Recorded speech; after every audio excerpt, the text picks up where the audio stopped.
నమస్తే కిరణ్ టీవీ ప్రేక్షకులకి స్వాగతం. ప్రస్తుతం మనతో పాటు ఉన్నారు ప్రముఖ ఆధ్యాత్మికవేత్త, జ్యోతిష్య పండితులు, వాస్తు నిపుణులు నానాజీ పట్నాయక్ గారు. నమస్తే గురుగారు. శ్రీమాత్రే నమః. గురుగారు, ఇప్పుడు వినాయక నవరాత్రులు జరుగుతున్నాయి. సో దాని సందర్భంగా ఇప్పుడు మనం వినాయకుడిని నిమజ్జన చేసేటప్పుడు ఉదయం లెక్క పెట్టుకోవాలా, అంటే ఇన్ని డేస్ అని లెక్క పెట్టాలా, లేకపోతే ఇన్ని రాత్రులు అని లెక్క పెట్టాలా? ఎలాగా నిమజ్జనం చేసే సమయాన్ని మనం గుర్తించాలి, ఒకసారి చెప్పండి గురుగారు. చాలా మంచి ప్రశ్న వేశారమ్మా. ఎందుకంటే అందరికీ అలవాటు అయిపోయింది డేస్ పెట్టుకోవడం. అవును. చాలా మందికి అలవాటు అయిపోయింది. ఇప్పుడు నేను నైట్స్ పెట్టుకోవాలన్నా కూడా కొంతమంది వినే పరిస్థితుల్లో లేరు. ఓకే. కానీ శాస్త్రం ఏం చెప్తుంది, శాస్త్రంలో ఉన్నటువంటిది ఏమిటంటే, మీరు ఏమని అడిగారు, వినాయక నవరాత్రులు అని అడిగారు, అవును. నవ పగళ్ళని అడగలే. అంతే. అవునా కదా? అవును. నవరాత్రులు అంటే మీరు రాత్రి లెక్క వేయాలి. ఓకే. అంటే నిన్న ఉదాహరణ, నిన్న వినాయక చవితి, నిన్న నైట్ అంతా ఉండి ఈ రోజు తీయాలి, రాత్రిని లెక్క వేయాలి. ఓకే. ఇన్ని రాత్రులు. ఓకే.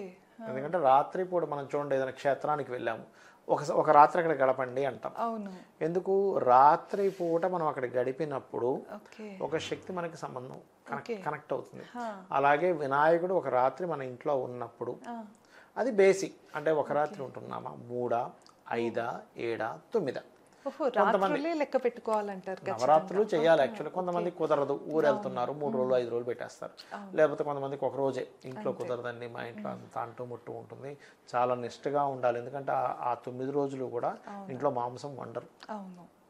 అంటే నార్మల్ టైంలో తినచ్చు, తప్పేం కాదు. కానీ ఆ సమయంలో కొన్ని పాటించాలి కదా, శుచి శుభ్రతలు పాటించాలి.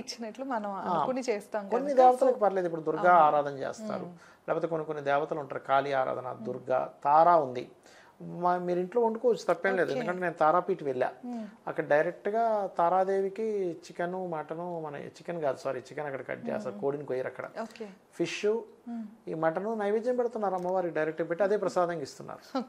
అంటే కొన్ని ప్రాంతాల వారు చేసే విధి విధానానికి వేరు, గణపతికి మాత్రం అది పనికిరాదు. కాబట్టి రాత్రులే చూడాలి, రాత్రులే పెట్టుకోవాలి. కాకపోతే జనాలకు అలవాటు అయిపోయింది, పగలు అలవాటు అయిపోయింది. ఇప్పుడు నేను రాత్రులు అంటే ఒప్పుకునే స్థితిలో ఎవరు లేరు, కానీ శాస్త్రంలో ఉన్నది రాత్రే.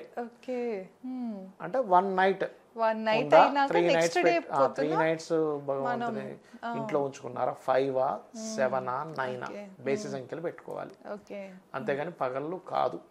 అది మనం చాలా సంవత్సరాల క్రితం కూడా నేను చెప్పాను, కానీ ఎవరు అది వినే స్థితిలో లేరని నేను వదిలేసాను. అంటే ఇప్పుడు 9 రాత్రులు అంటే కనుక 9వ రోజు కూడా రాత్రి కంప్లీట్ అయినాక 10వ రోజు ఉదయం మనం కదిపి నిమజ్జనం చేయాలి. ఇంకోటి ఏంటంటే, చాలా మంది నేను అడిగినప్పుడు కూడా గణపతి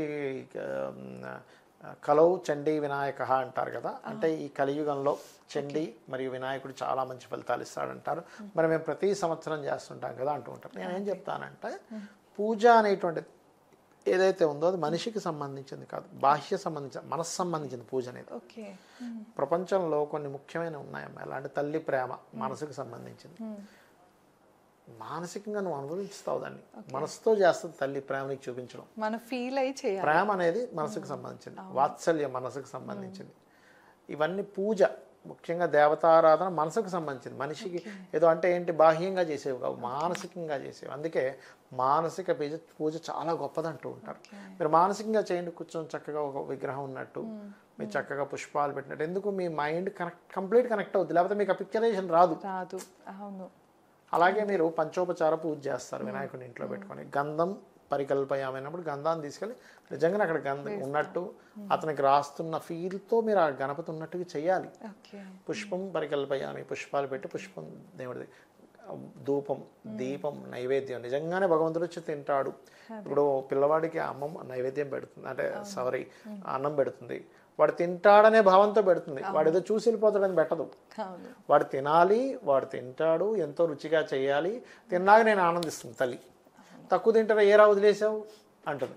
అంత ఫీల్తో మీరు గనక చేస్తే గణపతి మీ పక్కనే ఉంటాడమ్మా. ఇప్పుడు ఆయన మీ జీవితంలో ఏది జరిగితే మంచిది కాదో అది జరగకుండా చేస్తాడు, ఏది జరిగితే మంచిదో అది జరిగేలా చేస్తాడు. ఆయన గొప్పతనం అది.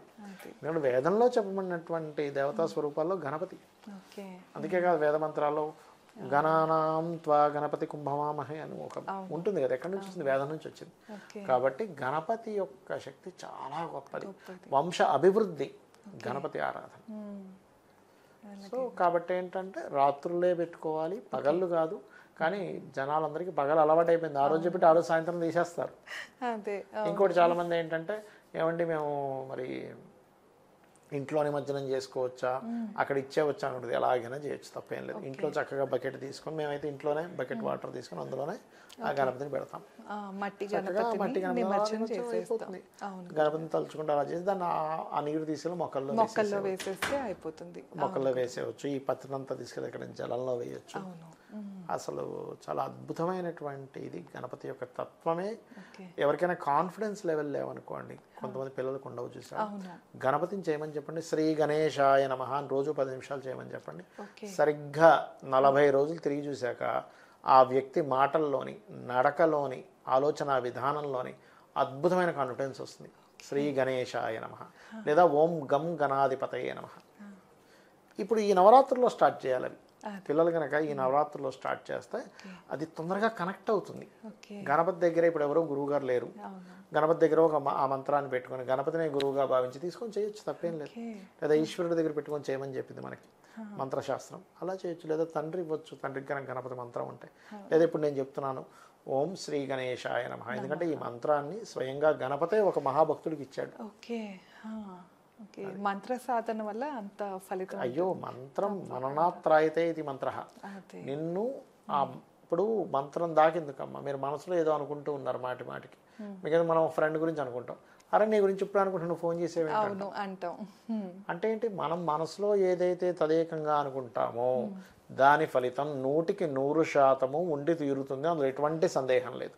ఎన్నిసార్లు అనాలి గురుగారు? ఇందాక ఒక 10 నిమిషాలు 20 నిమిషాలు సమయం పెట్టుకోండి. ఎన్నిసార్లు అనేది పెట్టుకోకండి, ఎందుకంటే ఎన్నిసార్లు అంటే ఏమవుతుందంటే మన కాన్సన్ట్రేషన్ అంతా కూడా దాని మీద లెక్క పెట్టుకోవటం మీద, 108 అయిపోయిందా, ఆ మేరు వచ్చిందా లేదా అని దాని మీదే ఉంటుంది. అలా కాకుండా దాన్ని ఆ మంత్రాన్ని స్మరించుకుంటూ, ఆ మంత్రంలో ఒక టేస్ట్, ఇప్పుడు మన రామదాసు ఒక పాట ఉంటుంది, ఓ రామ శ్రీరామ నీ నామం ఎంతో రుచిరా. అంటే ఏమిటి, ఆ నామంలో రుచిని చూశాడు. అలాగే వీళ్ళు కూడా ఏంటంటే ఆ నామాన్ని ఓం శ్రీ గణేశాయ నమః, ఓం శ్రీ గణేశాయ నమః దాన్ని రమిస్తూ అంటే ఆస్వాదిస్తూ చేయాలి. ఆటోమేటిక్గా బాగుంటుంది లైఫ్ అనేటువంటిది. తప్పకుండా గురుగారు. విన్నారు కదండి. సో వినాయక విశిష్టత గురించి, అలానే మంత్రం యొక్క గొప్పతనం గురించి గురుగారు ఎంతో బాగా తెలియజేశారు. మీరు కనుక గురుగారితో మాట్లాడాలి అంటే కింద స్క్రోల్ అవుతున్న నెంబర్కి కాల్ చేసి గురుగారితో మాట్లాడచ్చు. ఇదేనండి ఇవాళ వీడియో.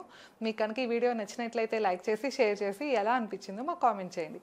మరిన్ని ఇంట్రెస్టింగ్ వీడియోస్ కోసం మా ఛానల్ సబ్స్క్రైబ్ చేసుకోండి. ధన్యవాదాలు. నమస్కారం గురుగారు. శ్రీమాత్రే నమః.